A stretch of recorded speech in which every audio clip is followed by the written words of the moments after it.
നമസ്കാരം, വെളിച്ചം ചാനലിലേക്ക് സ്വാഗതം. എന്ന് പറയുന്നത് ജ്യോതിഷമല്ല, സ്വർണ്ണവിലയെക്കുറിച്ച് പറയുന്നുണ്ട്. പിന്നെ ഞെട്ടിപ്പിക്കുന്ന ഒരു സംഭവമുണ്ട്. ഡൊണാൾഡ് ട്രംപ് വിജയത്തിലേക്കോ എന്നൊരു വിഷയം പറയുന്നുണ്ട് ഈ വീഡിയോയിൽ. അതുപോലെ തന്നെ ലോകത്തിലെ മൊത്തം ബാങ്കുകളുടെ എണ്ണം എന്ന് പറയുന്നത് ഏകദേശം 10,342 ബാങ്കുകളും അവയുടെ ബ്രാഞ്ചുകളുമാണ്. അവ മുഴുവൻ 100% പൊളിയും എന്നൊരു വാർത്ത പറയുന്നുണ്ട്. അതുപോലെ തന്നെ തീർച്ചയായിട്ടും ജനുവരി 18, അതായത് 2024 ജനുവരി 18 വേൾഡ് എക്കണോമിക് ഫോറം പറഞ്ഞ ഞെട്ടിപ്പിക്കുന്ന ഒരു സംഭവമുണ്ട്. ഇതെല്ലാം കൂടി ചേർന്നാണ് ഇതിൽ പറയുന്നത്. ആദ്യം നമുക്ക് അമേരിക്കയിലോട്ട് പോവാം. അമേരിക്കയുടെ ഡെപ്റ്റ് ടു GDP റേഷ്യോ അത്ഭുതകരമായിട്ട് താഴ്ന്നു. അതായത് ഏകദേശം 124% അമേരിക്കയുടെ ഡെപ്റ്റ് ടു GDP റേഷ്യോ. ഓക്കെ, അപ്പോൾ ഇവിടെ സംഭവിച്ചിരിക്കുന്നത് ഇതാണ്. GDP ഗണ്യമായി ഉയർന്നിരിക്കുന്നു. ഓക്കെ, കടം 38 ട്രില്യനൊക്കെ ആയി. പക്ഷേ സംഭവം ഇതാണ്, അമേരിക്കൻ ഗവൺമെൻറ്റിന് പുതുതായിട്ട് കടമെടുക്കാൻ പറ്റാത്ത ഒരവസ്ഥ ഇപ്പോഴുണ്ട്. അമേരിക്കൻ ഗവൺമെൻറ് ഷട്ട് ഡൗൺ ചെയ്തിരിക്കുകയാണ്. പക്ഷേ അതിൽ നിന്ന് വ്യത്യസ്തമായി കൂടുതൽ കടമെടുക്കാൻ പറ്റാത്തത് കൊണ്ട് കടം കാര്യമായിട്ട് കൂടിയില്ല. പക്ഷേ അതുകൊണ്ട് മാത്രമല്ല ഈ ഡെപ്റ്റ് ടു GDP റേഷ്യോ 120% താഴ്ന്നത്. മറിച്ച് GDP ഗണ്യമായി ഉയർന്നിരിക്കുന്നു. ഓക്കെ, ഷട്ട് ഡൗൺ ചെയ്തിരിക്കുകയാണ് അമേരിക്കൻ ഗവൺമെൻറ്. അതുകൊണ്ട് കൂടുതൽ കടമെടുക്കാൻ പറ്റുന്നില്ല. ശരി, പക്ഷേ അതുകൊണ്ട് മാത്രമല്ല ഈ ഡെപ്റ്റ് ടു GDP റേഷ്യോ, അമേരിക്കയുടെ ഡെപ്റ്റ് ടു GDP റേഷ്യോ 120 ഇടിഞ്ഞേക്കുന്നു. മറിച്ച് ഗണ്യമായ രീതിയിൽ അവരുടെ GDP ഉയർന്നിരിക്കുന്നു. ഏകദേശം $30 ട്രില്യൺ ആയിരുന്നു അവരുടെ GDP ഏകദേശം കഴിഞ്ഞ വീഡിയോയിൽ പറയുന്ന സമയത്ത്.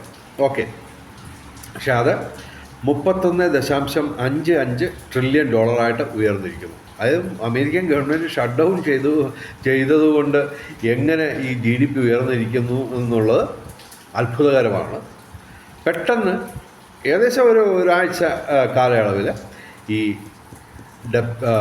ഇതിൻ്റെ അമേരിക്കയുടെ GDP പെട്ടെന്ന് ഏകദേശം $1.5 ലക്ഷം കോടി കൂടിയിരിക്കുന്നു. ഓക്കെ, അപ്പോൾ നിസ്സാരമായ ഒരു വാർത്തയല്ല ഇത്. ഏകദേശം 124% ആയിരുന്നു കഴിഞ്ഞ ഏകദേശം ഒരു വർഷമായിട്ട് അമേരിക്കയുടെ ഡെപ്റ്റ് ടു GDP റേഷ്യോ. ഓക്കെ, ഡെപ്റ്റ് എന്ന് പറഞ്ഞാൽ കടം, GDP എന്ന് പറഞ്ഞു കഴിഞ്ഞാൽ ഗ്രോസ് ഡൊമസ്റ്റിക് പ്രോഡക്റ്റ്, മൊത്ത ആഭ്യന്തര ഉൽപ്പാദനം. ഒറ്റ വാക്കി പറയുകയാണെങ്കിൽ, ലളിതമായിട്ട് പറയുകയാണെങ്കിൽ അവരുടെ വരുമാനം ആണ് ഈ GDP എന്ന് പറയുന്നത്. ഒരു രാജ്യത്തിൻ്റെ വരുമാനമാണ് GDP എന്ന് പറയുന്നത്. ഏകദേശം ലളിതമായിട്ട് ഏറ്റവും ഒറ്റ വാക്കിൽ നമുക്ക് സാധാരണക്കാർക്ക് മനസ്സിലാവുന്ന രീതിയിൽ പറയുകയാണെങ്കിൽ ഒരു രാജ്യത്തിൻ്റെ വരുമാനം അത് $30 ട്രില്യൺ ആയിരുന്നു ഏകദേശം ഒരു 1-2 ആഴ്ച മുമ്പ് വരെ. അത് പക്ഷേ പെട്ടെന്ന് $1.5 ലക്ഷം കോടി. 1 ട്രില്യൺ എന്ന് പറഞ്ഞാൽ 1 ലക്ഷം കോടിയാണ്. അപ്പോൾ അത് സംഭവിച്ചിരിക്കുന്നു. അങ്ങനെ 124 എന്നുള്ള അവസ്ഥയിൽ നിന്ന് 120% കുറഞ്ഞിരിക്കുന്നു. അപ്പോൾ അമേരിക്കൻ സമ്പദ് വ്യവസ്ഥ മേലോട്ടാണോ ഈ നമ്മുടെ ഒരു മരത്തലയെന്ന് വിളിക്കാവുന്ന നമ്മുടെ ഡൊണാൾഡ് ട്രംപ് വിജയത്തിലേക്കാണോ എന്നൊരു സംശയം നമുക്ക് ജനിപ്പിക്കുന്നു. പക്ഷേ ഇന്നലെ അമേരിക്കൻ മാർക്കറ്റുകൾ എല്ലാം തന്നെ ഇടിവിലായിരുന്നു. 0.5% മുതൽ 2% വരെ ഇടിഞ്ഞു ഓഹരി വിപണി, അമേരിക്കൻ ഓഹരി വിപണി, പ്രത്യേകിച്ച് നാസ്ഡാക്ക് 2% ഇടിഞ്ഞു. ഓക്കെ, യൂറോപ്യൻ മാർക്കറ്റുകളും ഡൗൺ ആയിരുന്നു. 0.5% മുതൽ ഏകദേശം 0.5%, മിക്സഡായിട്ട് ഏകദേശം 3 യൂറോപ്യൻ കൺട്രീസിൻ്റെ കാര്യം പറയുമ്പോൾ, അതായത് ഇംഗ്ലണ്ട്, ഫ്രാൻസ്, ജർമ്മനി, ഇതിൻ്റെ 3ൻ്റെയും ആവറേജ് ഇടിവെന്ന് പറയുന്നത് 0.5%. അപ്പോൾ ഓഹരി വിപണി ഇടിഞ്ഞു. പക്ഷേ നമ്മുടെ ഡോളർ ശക്തി പ്രാപിക്കുകയും ചെയ്യുന്നു. അതായത് രൂപയായിട്ടുള്ള മൂല്യം നിങ്ങൾക്കറിയാം. ഏറ്റവും ഒടുവിലത്തെ ഒരു അരമണിക്കൂർ മുമ്പുള്ള കണക്കനുസരിച്ച് രൂപയുടെ മൂല്യം ഡോളറിനെതിരെ 88 രൂപ 73 പൈസയായിരുന്നു. അതേസമയം ഡോളർ ഇൻഡെക്സ്, അതായത് യൂറോപ്യൻ കറൻസികളുമായിട്ടുള്ള അമേരിക്കൻ ഡോളറിൻ്റെ വില 100 പോയിൻ്റ് കടന്നിരിക്കുന്നു. ഓക്കെ, അപ്പോൾ അങ്ങനെയൊക്കെയുള്ള സംഭവങ്ങൾ വെച്ച് വേണമെങ്കിൽ നമുക്ക് പറയാം അമേരിക്കൻ സമ്പദ് വ്യവസ്ഥ തിരിച്ചു വരുന്നു. ഈ മരത്തലനായ ഡൊണാൾഡ് ട്രംപ് വിജയത്തിലേക്കോ എന്നൊക്കെ നമുക്ക് വേണമെങ്കിൽ ഒന്ന് ഒരു വാർത്ത സൃഷ്ടിക്കാം. പക്ഷേ ഞങ്ങൾ പറയുന്നത് അങ്ങനെയല്ല. വെളിച്ചം ചാനൽ പറയുന്നത് വ്യത്യസ്തമായിട്ടുള്ള കാര്യമാണ്. കാരണം കൊടും പട്ടിണിയാണ് വരുന്നത്, നിങ്ങൾ പട്ടിണി കിടക്കാൻ ശീലിക്കൂ എന്ന് നിരവധി സാമ്പത്തിക വിദഗ്ധരെ മാസങ്ങൾക്ക് മുമ്പേ പറഞ്ഞു കഴിഞ്ഞു. അതുപോലെ തന്നെ 2024 ജനുവരി 18 ഒരു വാർത്താസമ്മേളനത്തിൽ വേൾഡ് എക്കണോമിക് ഫോറം പറഞ്ഞത് ഇതാണ്: ശ്രീലങ്ക പോലെ ലോകത്തെ എല്ലാ രാജ്യങ്ങളിലും കലാപങ്ങളും കൊടും പട്ടിണിയും വരാൻ പോകുന്നു എന്നാണ്. ഓക്കെ, ഇതൊക്കെ ഇപ്പോൾ പറഞ്ഞ ഏറ്റവും ഒടുവിൽ പറഞ്ഞ ഇതൊക്കെ ഔദ്യോഗികമായിട്ടുള്ള വിവരങ്ങളൊന്നുമല്ല, അനൗദ്യോഗികമായിട്ടുള്ള. അതുതന്നെ ഞങ്ങൾ അങ്ങനെയുള്ള റിപ്പോർട്ടുകൾ ഞങ്ങൾ എടുത്ത് അവതരിപ്പിക്കുന്നതുള്ളൂ. അതൊന്നും ഞങ്ങളുടെ വെളിച്ചം ചാനലിൻ്റെ അഭിപ്രായമല്ല. അതായത് ലോകത്തെമ്പാടും കൊടും പട്ടിണി വരാൻ പോകുന്നു എന്ന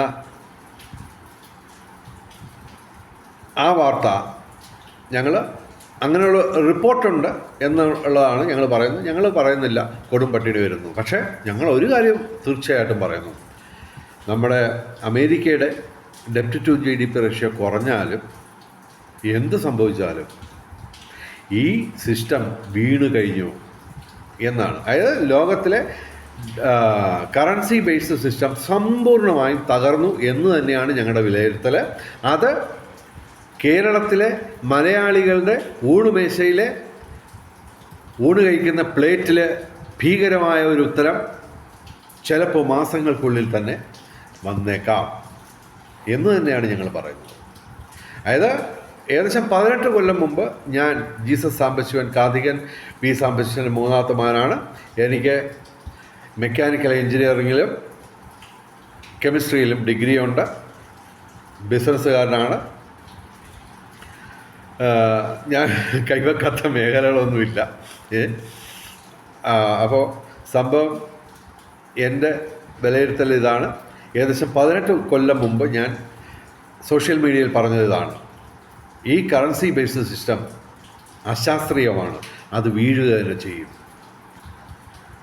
അത് സംഭവിച്ചു കഴിഞ്ഞു. പക്ഷേ അത് മലയാളികൾക്ക് ബോധ്യമായിട്ടില്ല, മലയാളി ചർച്ച ചെയ്തു തുടങ്ങിയിട്ടില്ല. പക്ഷേ താമസിക്കാതെ ഈ പറഞ്ഞ ഊണുമേശയിൽ ഊണ് കഴിക്കുന്ന പ്ലേറ്റിൽ മലയാളിക്ക് ഉത്തരം വരും. ഞാൻ പറഞ്ഞ കാര്യം നിങ്ങളുടെ ഊണുമേശയിൽ ഊണ് കഴിക്കുന്ന പ്ലേറ്റിൽ നിങ്ങൾക്ക് ഭീകരമായ ഒരു ഉത്തരം വരിക തന്നെ ചെയ്യും മാസങ്ങൾക്കുള്ളിൽ. പിന്നെ ഇപ്പോൾ അത് മലയാളി അറിയാത്തത്, പിണറായി വിജയൻ സഖാവ് കടമെടുത്ത് ശമ്പളം കൊടുക്കുന്നുണ്ട്. പിണറായി വിജയൻ സഖാവിന് കടം കിട്ടാത്ത അവസ്ഥ താമസിക്കാതെ വരും, ഒരു സംശയവും വേണ്ട. അപ്പോൾ അതിൻ്റെ ഒരു അടിസ്ഥാനം, അതായത് 18 കൊല്ലം മുമ്പ് ഞാൻ ഈ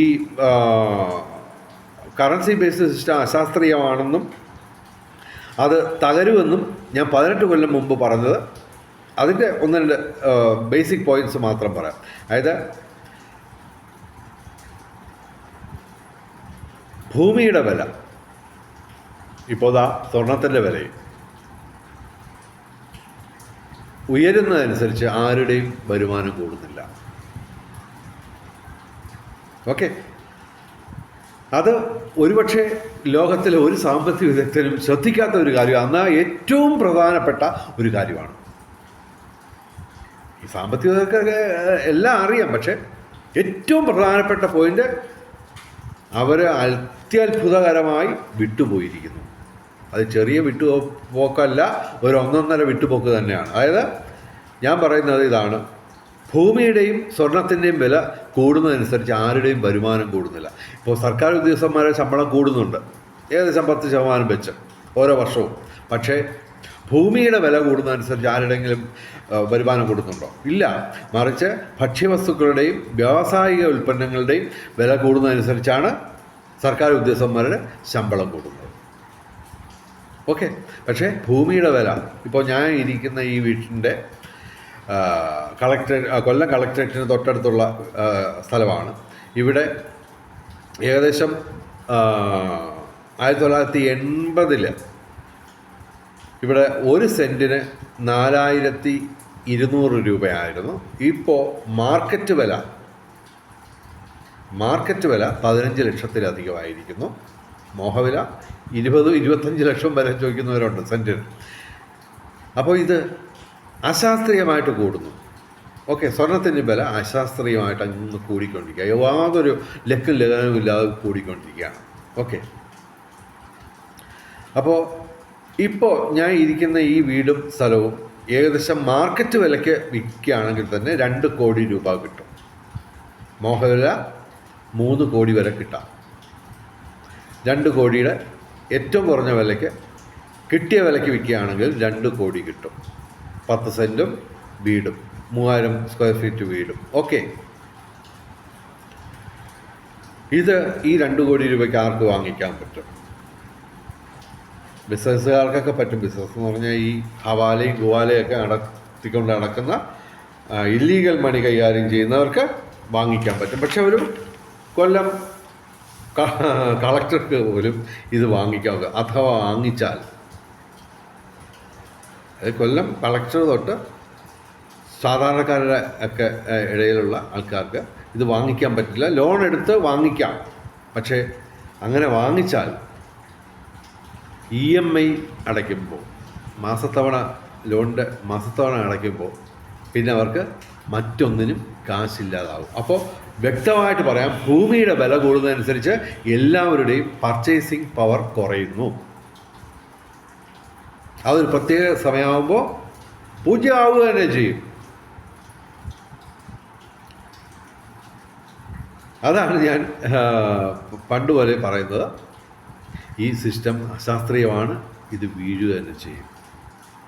അതുമാത്രമല്ല, ഇത് അശാസ്ത്രീയമാണെന്ന് പറയുന്നതിൻ്റെ ഏറ്റവും പ്രധാനപ്പെട്ട കാര്യം എന്ന് പറഞ്ഞു കഴിഞ്ഞാൽ, ഏകദേശം 5000 കൊല്ലമായി ഈ കറൻസി ബേസ്ഡ് സിസ്റ്റം വന്നിട്ട്, അന്ന് മുതൽ 5000 കൊല്ലം മുമ്പ് മുതൽ ഇപ്പോൾ ഇന്ന് ഈ നിമിഷം ഈ സെക്കൻഡ് വരെയും ഏകദേശം 50% ജനങ്ങളും ഭൂമിയിൽ പട്ടിണി കിടക്കുകയാണ്. അർദ്ധപട്ടിണിയിലോ മുഴുപട്ടിണിയിലോ ആണ്. അപ്പോൾ ദാരിദ്ര്യം സമ്മാനിക്കുന്ന ഈ വ്യവസ്ഥ 100% അശാസ്ത്രീയം തന്നെയാണ്. ഓക്കെ, അപ്പോൾ അങ്ങനത്തെ സംഭവം അങ്ങനെ തന്നെ ഞങ്ങൾ പറയുന്നു, ഈ സിസ്റ്റം വീഴുക തന്നെ ചെയ്യും. ഇപ്പോൾ താൽക്കാലികമായിട്ട് US സമ്പദ് വ്യവസ്ഥ അല്പം മെച്ചപ്പെട്ടിട്ടുണ്ട്. അത് കടമെടുക്കാൻ പറ്റാത്തതുകൊണ്ടുകൂടി മാത്രമല്ല, അത്ഭുതകരമായിട്ട് ഏകദേശം $1.5 ട്രില്യൺ GDP വർധനവുണ്ടായി. ഓക്കെ, ഇതൊക്കെ താൽക്കാലികം മാത്രമാണ്. അല്ലാതെ ട്രംപും ഈ കറൻസി ബേസ്ഡ് സിസ്റ്റം ഒരു കാലത്തും രക്ഷപ്പെടാൻ പോകുന്നില്ല.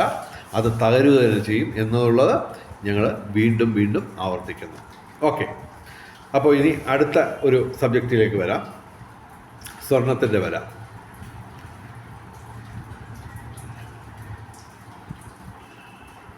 ഇന്നലെ 11,225 രൂപയായിരുന്നു 22 ക്യാരറ്റ് സ്വർണത്തിൻ്റെ കൊല്ലത്തെ വില, കേരളത്തിലെ വില. ഓക്കെ. അതേസമയം ഇൻ്റർനാഷണൽ ലെവലിൽ ഉള്ള മാർക്കറ്റിൽ, ഗോൾഡ് മാർക്കറ്റിൽ 22 ക്യാരറ്റ് സ്വർണത്തിൻ്റെ വില വ്യാപാരം ഇന്നലെ വരെ നടന്നത് 4,000-ന് മേളിലായിരുന്നു. $4,000 മേളിലായിരുന്നു ഔൺസിന്. ഒരു ഔൺസ് എന്ന് പറഞ്ഞാൽ 28.35 ഗ്രാമാണ്. അപ്പോൾ ഒരു ഔൺസിന് ഏകദേശം 4,000-ന് മേളിലായിരുന്നു ഇന്നലെയൊക്കെ വില. ഇന്നത് ഏകദേശം 1.25% ഇടിഞ്ഞ് ഇപ്പോൾ വ്യാപാരം നടക്കുന്നത് ഏകദേശം അരമണിക്കൂർ മുമ്പുള്ള കണക്കാണ്. ഒരു ഔൺസ് സ്വർണത്തിന് $3,929 $3,944 ഇടയിലാണ് ഇപ്പോൾ വ്യാപാരം നടക്കുന്നത്. അതായത് ഇന്നലത്തെ വിലയിൽ നിന്ന് ഏകദേശം 1.25% ഇടിഞ്ഞിരിക്കുന്നു. അതുകൊണ്ട് കേരളത്തിലെ സ്വർണത്തിൻ്റെ വില ഏകദേശം 150 രൂപ തൊട്ട് 200 രൂപ വരെ ഇന്ന് ഇടിയാൻ സാധ്യതയുണ്ട് ഗ്രാമിന്. ഓക്കെ. അത് ഒരുപക്ഷെ ചിലപ്പോൾ 11,000 എന്നുള്ള ആ കണക്കിൽ നിന്ന് താഴെ വരാനും സാധ്യതയുണ്ട്. ഓക്കെ. അപ്പോൾ ബാങ്കുകളുടെ കാര്യം എന്താണ്? അതായത് ഞാൻ പറഞ്ഞു, ആദ്യം തുടക്കത്തിൽ പറഞ്ഞു, അതായത് 10,342 ബാങ്കുകളും അതിൻ്റെ ബ്രാഞ്ചുകളും 100% പൊളിയുമെന്നാണ് റോബർട്ട് കിയോസാക്കി എന്ന് പറഞ്ഞ അതിപ്രശസ്തനായ അതിവിദഗ്ധനായ സാമ്പത്തിക വിദഗ്ധൻ പറഞ്ഞത് ഏതാണ്ട് 1.25 വർഷത്തിന് മുമ്പ്. ഇപ്പോഴത്തെ അവസ്ഥ എന്താണ്? ഏകദേശം 90%-ലധികം ബാങ്കുകളും ലോകത്തിലെ ബാങ്കുകളും കടക്കെണിയിലാണ്. എന്ന് പറഞ്ഞാൽ കടക്കെണിയിൽ എന്ന് പറഞ്ഞു കഴിഞ്ഞാൽ ഏകദേശം 1 കോടി രൂപയുള്ളതിന് 2 കോടി കടവായാൽ എന്താ സ്ഥിതി? ഏതാണ്ട് അതുപോലെ സ്വന്തം ആസ്തിയേക്കാൾ കൂടുതലായി കടബാധ്യതകൾ ഏതാണ്ട് 90% ബാങ്കുകളുടെയും ലോകത്തിലെ ബാങ്കുകൾ. ഇന്ത്യയുടെ ബാങ്കുകളെല്ലാം ലാഭത്തിലാണ്. ഓക്കെ. ഇതൊന്നും പൊളിയൊന്ന് ഞാനിപ്പോൾ പറഞ്ഞു കഴിഞ്ഞാൽ നിങ്ങളാരും അംഗീകരിക്കുന്നില്ല, ഞാനത് പറയുന്നുമില്ല. പക്ഷേ റോബർട്ട് കിയോസാക്കി പറഞ്ഞേക്കുന്നത് വേറെയാണ്. പറഞ്ഞത് 100% ബാങ്കുകളും പൊളിയുമെന്നാണ്. ഒരു കാര്യം ഓർക്കുക, ഇന്ത്യയിലെ സ്റ്റേറ്റ് ബാങ്ക് ഓഫ് ഇന്ത്യ അതിനേക്കാൾ വലിയ ബാങ്കുകൾ, സായിപ്പന്മാർ നടത്തുന്ന ബാങ്കുകൾ ലോകത്ത് പൊളിഞ്ഞു കഴിഞ്ഞു. ഏകദേശം 30-ലധികം ബാങ്കുകൾ പൂട്ടിക്കഴിഞ്ഞു. അതൊന്നും നമ്മുടെ മലയാളികൾ അറിയുന്നില്ല. ഏകദേശം 4 ബാങ്കുകളുടെ കാര്യം മാത്രമാണ് മലയാളികൾ അറിഞ്ഞിട്ടുള്ളൂ, മലയാള മാധ്യമങ്ങൾ റിപ്പോർട്ട് ചെയ്തുള്ളൂ. ബാക്കി ഏകദേശം 26 ബാങ്കുകളുടെ കാര്യമൊന്നും മലയാളി അറിഞ്ഞില്ല, ഇവിടുത്തെ മാധ്യമ കിഴങ്ങന്മാരും അറിഞ്ഞിട്ടില്ല. അപ്പോൾ ഈ കേരള ഗവൺമെൻറ് ഇത് കടപ്പത്രം പുറപ്പെടുവിച്ചിരിക്കുകയാണ്. കടമെടുക്കുന്നു ശമ്പളം കൊടുക്കാൻ. അതേ അറിയാവുള്ളൂ, വേറെ ഒരു സാമ്പത്തിക പരിഷ്കാരവും അറിയത്തില്ല. ഓക്കെ. നമുക്കെല്ലാവർക്കും പുതിയ കാറ് വേണം, പുതിയ മൊബൈൽ വേണം, പുതിയ ഷർട്ട് വേണം, ഏറ്റവും ലേറ്റസ്റ്റ് മോഡലിൽ ഷർട്ട് വേണം, സ്ത്രീകൾക്ക് ഏറ്റവും ലേറ്റസ്റ്റ് സ്റ്റൈലുള്ള ആഭരണങ്ങൾ വേണം. അങ്ങനെ എല്ലാം, വീടും ഇതും എല്ലാ ഭൗതിക സൗകര്യങ്ങളും ഏറ്റവും ലേറ്റസ്റ്റ് സ്റ്റൈലിൽ വേണം നമുക്കെല്ലാവർക്കും, ഞാൻ ഉൾപ്പെടെ. പക്ഷേ ആർക്കും തന്നെ പുതിയൊരു സാമൂഹ്യ വ്യവസ്ഥയെക്കുറിച്ച് ചിന്തിക്കാനുള്ള സമയമില്ല. എന്ന് പറഞ്ഞു കഴിഞ്ഞാൽ ചിന്തിക്കാതാണ് മലയാളികൾ പ്രവർത്തിക്കുന്നത്. ഓക്കെ. അതായത് ഈ സിസ്റ്റം മാറി വേറൊന്നായാൽ എങ്ങനെ ഇരിക്കും എന്നും ചിന്തിക്കാനൊന്നും മലയാളിക്ക് സമയമില്ല. ഭയങ്കര വലിയ നിയോഗങ്ങളുമായിട്ടും മലയാളി മീശയ്ക്ക് തീ പിടിച്ചുകൊണ്ട് ഓടി. എന്തുവാ മലയാളിയുടെ നിയോഗം? എന്തുവാ? എവിടെന്നെങ്കിലും കുറച്ച് കാശ് വരണം, മാർക്കറ്റിൽ പോയി മത്തി മേടിക്കണം, അത് കൊണ്ടുവരണം, കണ്ടിക്കണം, കറി വെക്കണം, തിന്നണം, ഉറങ്ങണം, പിന്നെ രാവിലെ വീണ്ടും ആ പരിപാടിയൊക്കെ തന്നെ. അതായത് ഒരു കുടുംബം നോക്കുക, മക്കളെ വിദ്യാഭ്യാസം ചെയ്യിച്ച് അവരെ വിവാഹമൊക്കെ കഴിപ്പിച്ച് അവരെ പ്രാപ്തരാക്കുക എന്നൊക്കെ പറയുന്നത് വലിയ നിയോഗമായിട്ട് കരുതുന്നവരുണ്ട്. അതൊക്കെ നിസ്സാരമായ നിയോഗങ്ങളാണ്. ഒരു കുടുംബം നോക്കുക എന്ന് പറഞ്ഞു കഴിഞ്ഞാൽ വലിയ മഹാകാര്യമൊന്നുമല്ല, വളരെ നിസ്സാരമായ ഒരു നിയോഗം മാത്രമാണ്. അതേതാണ്ട് വലിയ കാര്യമായിട്ട് ഇവരെല്ലാം ഓടി അടയ്ക്കുക. പക്ഷേ ഇവരറിയുന്നില്ല, ഇവർ ചിന്തിക്കുന്നില്ല. വെറും 100 ദിവസം കൊണ്ട് ലോകം സമ്പൽ സമൃദ്ധമാക്കാം, വെറും 100 ദിവസം കൊണ്ട്. അതൊന്നും ചെവിക്കൊള്ളാനൊന്നും ആർക്കും സമയമില്ല. അപ്പോൾ വേറൊരു കാര്യം പറയാം. അതായത് ജനാധിപത്യവും സ്വേച്ഛാധിപത്യവും. ജനാധിപത്യത്തിൽ എല്ലാവരുടെയും വാക്കുകളും ആശയങ്ങളും എല്ലാവരും കേൾക്കും, ക്ഷമാപൂർവം കേൾക്കും, ശാസ്ത്രീയമായിട്ട് വിലയിരുത്തി അഭിപ്രായം പറയും. ഓക്കെ. പക്ഷേ ഭൂരിപക്ഷം പേരും സ്വേച്ഛാധിപത്യ പ്രവണതയുള്ളവരാണ്. എനിക്കിഷ്ടപ്പെട്ടത് മാത്രം കേൾക്കുക. ഓക്കെ. വേറെ ആരെങ്കിലും പറയുന്നത്, പുതിയതായിട്ട് ഒരാൾ പറയുന്നത്, ഏതെങ്കിലും ഒരു പുതിയ ആശയം കേൾക്കാനുള്ള താല്പര്യമില്ല, സമയമില്ല, വിവേകവുമില്ല. അതിന് സ്വേച്ഛാധിപത്യ പ്രവണത എന്നാണ് പറയുന്നത്. ഒന്ന് ചിന്തിച്ചു നോക്കുക. അത് ഇപ്പോൾ ഞാൻ പറയുന്ന ഒരാശയം കറൻസി രഹിത വ്യവസ്ഥ, കറൻസി ഫ്രീ സിസ്റ്റം. അതിനെക്കുറിച്ച് പല വീഡിയോസും വന്നു കഴിഞ്ഞു. നിങ്ങൾക്ക് യൂട്യൂബിൽ കറൻസി രഹിത വ്യവസ്ഥ എന്ന് മലയാളത്തിലോ കറൻസി ഫ്രീ സിസ്റ്റം എന്ന് ഇംഗ്ലീഷിലോ സെർച്ച് ചെയ്ത് കഴിഞ്ഞാൽ അതിൻ്റെ വീഡിയോസ് കിട്ടും. എൻ്റെ മാത്രമല്ല, എൻ്റെ ആശയമായ കറൻസി രഹിത വ്യവസ്ഥയെക്കുറിച്ച് 12 വർഷം നിരന്തരം പഠിച്ച ശേഷം സാമ്പത്തിക വിദഗ്ധനായ, കേരളത്തിലെ ഏറ്റവും പ്രശസ്തരായിട്ടുള്ള സാമ്പത്തിക വിദഗ്ധരിൽ ഒരാളായ, അപ്ലൈഡ് എക്കണോമിക്സിൽ ഡോക്ടറേറ്റ് നേടിയ retired professor doctor Martin Patrick sir 12 വർഷം പഠിച്ച ശേഷം എൻ്റെ ആശയത്തെക്കുറിച്ച്, കറൻസി രഹിത വ്യവസ്ഥയെക്കുറിച്ച് അദ്ദേഹം വീഡിയോ ചെയ്തു. 1 അല്ല 3. നിസ്സാരനായ എന്നെ ഇൻ്റർവ്യൂ ചെയ്യുന്ന 2 വീഡിയോ ഉൾപ്പെടെ. അദ്ദേഹം പറഞ്ഞ അഭിപ്രായം ഇതാണ്: ഏറെക്കുറെ സ്വീകാര്യമായ ഒരു സാമൂഹ്യ സാമ്പത്തിക വ്യവസ്ഥ, അതാണ് എൻ്റെ കറൻസി രഹിത വ്യവസ്ഥയെന്ന് ഡോക്ടർ മാർട്ടിൻ പാട്രിക് സാറ് അദ്ദേഹത്തിൻ്റെ സ്വന്തം ലോജിക് ബുള്ളറ്റിൻ എന്ന് പറയുന്ന യൂട്യൂബ് ചാനൽ, അദ്ദേഹത്തിൻ്റെ യൂട്യൂബ് ചാനലിൽ അദ്ദേഹം പറഞ്ഞിരിക്കുന്നു. നിങ്ങൾക്കത് കാണാം. കറൻസി രഹിത വ്യവസ്ഥയെന്ന് ഒന്ന് സെർച്ച് ചെയ്ത് നോക്കിയാൽ മതി. ലോജിക് ബുള്ളറ്റിൻ ആ ചാനലിൻ്റെ പേര്. ഓക്കെ. അതിനകത്ത് ക്ലിയറായിട്ട് അദ്ദേഹം പറഞ്ഞിട്ടുണ്ട്. ഏറെക്കുറെ സ്വീകാര്യമായ സാമൂഹ്യ സാമ്പത്തിക വ്യവസ്ഥയും കുറ്റങ്ങളും കുറവുകളും ഉണ്ടാവാം. പക്ഷേ സംഭവം ശാസ്ത്രീയമായിട്ട് ആധികാരികമായിട്ട് വിലയിരുത്താൻ കഴിവുള്ള, യോഗ്യതയുള്ള ഡോക്ടർ മാർട്ടിൻ പാട്രിക് സാറ് സുവ്യക്തമായിട്ട് അത് പറഞ്ഞു കഴിഞ്ഞു.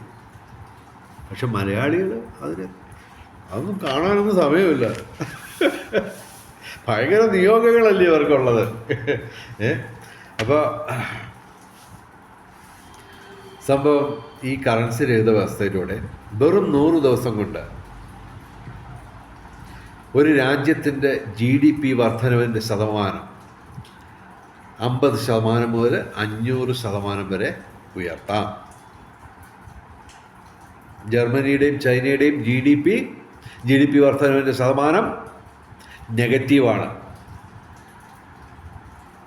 ഏറ്റവും വലിയ സാമ്പത്തിക ശക്തികളിൽ 2 എണ്ണമാണ്. ഇപ്പോൾ ഈ പ്രധാനമൊക്കെ ആരോഗ്യകരമായിട്ട് എന്തെങ്കിലും ബാക്കിയുള്ള സമ്പദ് വ്യവസ്ഥകൾ ചൈനീസ് സമ്പദ് വ്യവസ്ഥയും ജർമ്മൻ സമ്പദ് വ്യവസ്ഥയും. അതിൻ്റെ 2ൻ്റെയും GDPയുടെ വർധനവിൻ്റെ ശതമാനം വെറും നെഗറ്റീവ് ആയി, അതായത് 0-ന് താഴെയാണ്. ആ സമയത്താണ് ഞാൻ പറയുന്നത്, വെറും 100 ദിവസം കൊണ്ട് 1 രൂപ ചെലവില്ലാതെ ഒരു രാജ്യത്തിൻ്റെ GDP വർധനവിൻ്റെ ശതമാനം 50% മുതൽ 500% വരെ ഉയർത്താം. അത് കൂടാതെ ₹1 ചിലവില്ല. ഓക്കെ, അതൊന്നും ആർക്കും കേൾക്കണ്ട. ഓക്കെ, കൃത്യമായിട്ട് പറഞ്ഞു കഴിഞ്ഞാൽ അങ്ങനെ ഇത് ഒരാളെ സാമ്പത്തിക വിദഗ്ധർ 2000 പേര് സപ്പോർട്ട് ചെയ്യുന്ന ഒരു ആശയത്തെക്കുറിച്ച് ചർച്ച ചെയ്യാനുള്ള സമയം, വിവേകം മലയാളി കാണിക്കണം. ഓക്കെ, അത് കാണിക്കുന്നില്ല. അത് പരാതി തന്നെയാണ്. പക്ഷെ ഒരു കാര്യമുണ്ട്, ലോകത്ത് മലയാളികൾ മാത്രമല്ല ഉള്ളത്, വേറെയും ഭാഷക്കാരുണ്ട്, രാജ്യക്കാരുണ്ട്. ഓക്കെ, അതുകൂടാതെ ഈ മനുഷ്യർ 824 കോടി മനുഷ്യർ മാത്രമല്ല ഈ ലോകത്തുള്ളത്, ഈ ഭൂമിയിലുള്ളത്, മറിച്ച് പ്രപഞ്ചശക്തി എന്ന് പറയുന്ന സംഭവമുണ്ട്. അത് മലയാളിക്ക് ചിന്തിക്കാനൊന്നും വയ്യ. ഓക്കെ, അങ്ങനെ ഒരു പ്രപഞ്ചശക്തിയും ഈ ആരും കാണാത്ത ഈ വീഡിയോയുടെ ശബ്ദങ്ങൾ റെക്കോർഡ് ചെയ്യുകയാണ്. അതുകൊണ്ടാണ് ആ പ്രപഞ്ചശക്തി കേൾക്കാൻ വേണ്ടിയാണ് ഞാൻ ഈ വീട്ടിൽ ഇത് പറയുന്നത്. ഓക്കെ, മലയാളികൾ ഇതൊന്നും കാണുമെന്നോ കേൾക്കുമെന്നോ എനിക്ക് വലിയ വിശ്വാസമൊന്നുമില്ല. പക്ഷേ എൻ്റെ വാക്കുകൾ കേൾക്കാൻ മലയാളി നിർബന്ധിതരാവും. ഏകദേശം ഒരു 6-7 മാസത്തിനുള്ളിൽ ആ സംഭവം നടക്കും. കാര്യം പിണറായി വിജയൻ സഖാവിന് കടം കിട്ടാത്ത ഒരവസ്ഥയിലേക്ക് വരും. ഞാൻ മുമ്പ് പറഞ്ഞ പോലെ ബാങ്കുകളെല്ലാം പൊളിയുകയാണ്. ഓക്കെ, അത് കൃത്യമായിട്ട് മലയാളിയുടെ ഊണുമേശയിലെ പ്ലേറ്റിൽ ഉത്തരം വരും. നല്ല ഒന്നാമത്തെ ഉത്തരം, കിടില ഉത്തരം, ഭീകരമായ ഉത്തരം വരും. അപ്പോൾ നിങ്ങൾക്ക് ഇത് ഞാൻ പറയുന്നതൊക്കെ കേൾക്കേണ്ടി വരും. എന്തായാലും അന്ന് യൂട്യൂബ് ഉണ്ടാവുമെന്ന് അറിയത്തില്ല. ഓക്കെ, എന്തായാലും സംഭവം ഇതാണ്. കറൻസി രഹിത വ്യവസ്ഥയിലൂടെ നമുക്ക് GDP അവിശ്വസനീയമായ രീതിയിൽ വർദ്ധിപ്പിക്കാം. ലോകരാജ്യങ്ങളുടെ മൊത്തം കടമെത്രയെന്നറിയോ? 30,000 ലക്ഷം കോടി കവിഞ്ഞു. 30,000 ലക്ഷം കോടി രൂപ കവിഞ്ഞു. അതാ അനൗദ്യോഗികമായിട്ട് 32,000 ലക്ഷം കോടി കവിഞ്ഞെന്നാണ് അനൗദ്യോഗിക റിപ്പോർട്ട്. ലോക രാജ്യങ്ങളുടെ മൊത്തം ഡെപ്റ്റ് ടു GDP റേഷ്യോ എത്രയാണ്? 328% ഔദ്യോഗികം, അനൗദ്യോഗികമായിട്ട് 385%. 90% പാടുള്ളൂ. അതായത് സാമ്പത്തിക വിദഗ്ധർ പറയുന്നത് 100 രൂപ കയ്യിലുള്ളവൻ ഒരിക്കലും 90 രൂപയിൽ കൂടുതൽ കടമെടുക്കാൻ പാടില്ല. ഇവിടെ 100 രൂപയുള്ള മനുഷ്യ വംശം കടമെടുത്തേക്കുന്നത് 385% കടമെടുത്തേക്കുന്നത്. ഈ സിസ്റ്റം വീണ് കഴിഞ്ഞു. ഞാനത് പറയുന്നുണ്ട്, കേൾക്കുന്നില്ല. പക്ഷേ മലയാളികളെ കേൾക്കാവുള്ളൂ, പ്രപഞ്ചശക്തി കേൾക്കുന്നുണ്ട്. അത് മതി, അത് പണിഞ്ഞോളും. ബാക്കി എല്ലാ കാര്യങ്ങളും നിങ്ങളുടെ ഊണുമേശയിലെ പ്ലേറ്റിൽ വരിക തന്നെ ചെയ്യും. അപ്പോൾ എൻ്റെ വാക്കുകൾ നിങ്ങൾക്ക് കേൾക്കേണ്ടി വരും. കാരണം ലോകത്തൊരുത്തനും ഈ കടവും കുടവും ഒന്നും തീർക്കാൻ അറിയത്തില്ല. അറിയാമെങ്കിലൊന്ന് പറഞ്ഞേ, ഞാൻ മാറി നിൽക്കാം. എനിക്ക് ഒരു ഈഗോ ഇല്ല, ഒരു ദുരഭിമാനവും ഇല്ല. ഞാൻ പറയുന്നു, ക്ലിയറായിട്ട് പറയുന്നു, ഈ സിസ്റ്റം വീണ് കഴിഞ്ഞു. കറൻസി ബേസ്ഡ് സിസ്റ്റം 100% വീണ് കഴിഞ്ഞു. അത് രക്ഷിക്കാൻ ഒരാൾക്കും അറിയില്ല. അറിയാമെങ്കിൽ പറ, ഞാനങ്ങ് മാറിയില്ല. വെല്ലുവിളിക്കുകയാണ്. 824 കോടി ജനങ്ങളെയും ഞാൻ വെല്ലുവിളിക്കുകയാണ്. ഈ കടം തീർക്കാൻ, ലോകരാജ്യങ്ങളുടെ മൊത്തം കടം തീർക്കാൻ എന്തെങ്കിലും മാർഗമുണ്ടോ? ഒരാൾക്കും അറിഞ്ഞൂടാ. ഓക്കെ, പക്ഷേ ഈ കടം 32,000 ലക്ഷം കോടി രൂപയുടെ കടം 1 സെക്കൻഡ് കൊണ്ട് തീർക്കാം. ഇന്ത്യയുടെ കടം എത്രയാണ്? ഏകദേശം 335 ലക്ഷം കോടി രൂപ. 1 സെക്കൻഡ് കൊണ്ട് തീർക്കാം. പിണറായി ഗവൺമെൻറ്റിൻ്റെയോ 5 ലക്ഷം കോടി എന്നൊക്കെ ഔദ്യോഗികമായിട്ട് പറയും. പക്ഷേ 7 ലക്ഷം കോടി കവിഞ്ഞെന്നാണ് പറയുന്നത്. 7 ലക്ഷം കോടി രൂപ കവിഞ്ഞു എന്നാണ് പറയുന്നത്. അത് 1 സെക്കൻഡ് കൊണ്ട് നിൽക്കാം. നിങ്ങളുടെ കടം എത്രയാണ്? 1 ലക്ഷം രൂപയോ 10 കോടി രൂപയാണെങ്കിൽ 1 സെക്കൻഡ് കൊണ്ട് അത് തീർക്കാം. കറൻസി രഹിത വ്യവസ്ഥയിലൂടെ 1 സെക്കൻഡ് മതി, ജസ്റ്റ് 1 സെക്കൻഡ്. ഓക്കെ.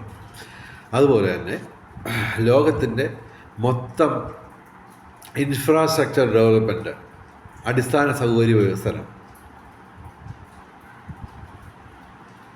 30 ദിവസം കൊണ്ട്, ലോകത്തിൽ മുഴുവൻ ഇൻഫ്രാസ്ട്രക്ചർ ഡെവലപ്മെൻറ്റ്, അടിസ്ഥാന സൗകര്യ വികസനം, റോഡുകളും പാലങ്ങളും ഏറ്റവും ലേറ്റസ്റ്റ് രീതിയിൽ നവീകരിക്കാം 30 ദിവസം കൊണ്ട്, 1 രൂപ ചെലവില്ലാതെ.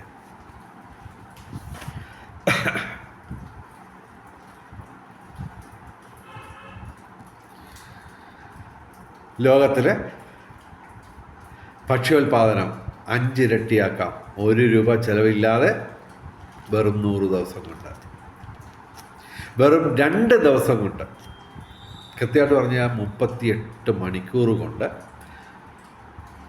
1 രൂപ ചെലവില്ലാതെ 160 കോടി വീടുകൾ നിർമ്മിക്കാം 1 രൂപ ചെലവില്ലാതെ ഈ കറൻസി രഹിത വ്യവസ്ഥയിലൂടെ. ഇത് മാത്രമല്ല,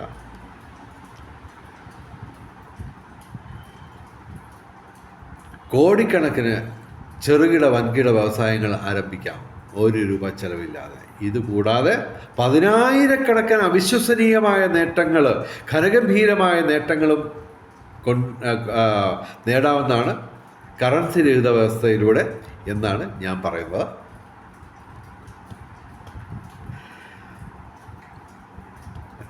താല്പര്യമുള്ളവർ കറൻസി രഹിത വ്യവസ്ഥയെന്നോ കറൻസി ഫ്രീ സിസ്റ്റം എന്നോ